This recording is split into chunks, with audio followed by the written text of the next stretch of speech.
ராமேஸ்வரம் ராமநாத சுவாமி கோவிலில் 22 புண்ணிய தீர்த்தங்களில் நீராடுவதற்கு பக்தர்கள் காத்திருந்து சாமி தரிசனம் செய்து வருகின்றனர்.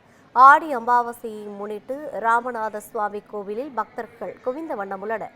இது குறித்தான கூடுதல் விவரங்களோடு இணைக்கிறார் நமது செய்தியாளர் சுரேஷ். வணக்கம் சுரேஷ், கூடுதல் விவரங்களை வழங்கலாம். நிச்சயம் ரவினா, ராமேஸ்வரத்தில் நாள்தோறும் பல்வேறு மாவட்டம் மற்றும் மாநிலங்களிலிருந்து ஏராளமான பக்தர்கள் வருவதாக வழக்கம். இந்த நிலையில் அமாவாசை நாளான இன்று நம்மோடு வாழ்ந்து மறைந்த முன்னோர்களுக்கு எள்ளு பிண்டம் வைத்து திதி கொடுத்தால் மோட்சம் கிட்டும் என்பது ஒரு ஐதீகம். இந்த நிலையில அமாவாசை நாட்களில் ஆடி மாதம் மகாலய அமாவாசை சிறப்பு வாய்ந்த அமாவாசையாக பார்க்கப்படுகிறது.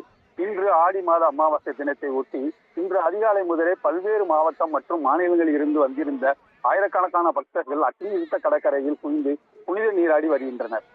தம்மோடு வாழ்ந்து மறைந்த முன்னோர்களுக்கு எள்ளு பிண்டம் வைத்து கொடுத்து வருகின்றனர். மேலும் கோயிலுக்குள் உள்ள 22 புண்ணிய தீர்த்தங்களை நீராடுவது நீண்ட வரிசையில் காத்திருந்து நீராடிய பின்னரே சாமி அம்பாள் மற்றும் சாமிக்கு தரிசனம் செய்து மேலும் கூட்டம் நெரிசலை தவிர்ப்பதற்காக அம்பாளுக்கு தரிசனம் செய்து வருகின்றனர். மேலும் கூட்டம் நெரிசலை பயன்படுத்தி எவ்வித ஒரு குற்றச்சாட்டும் நடைபெறாமல் இருப்பதற்கு 500க்கும் மேற்பட்ட போலீசார் பாதுகாப்பில் ஈடுபட்டு வருகின்றனர். ரவினா,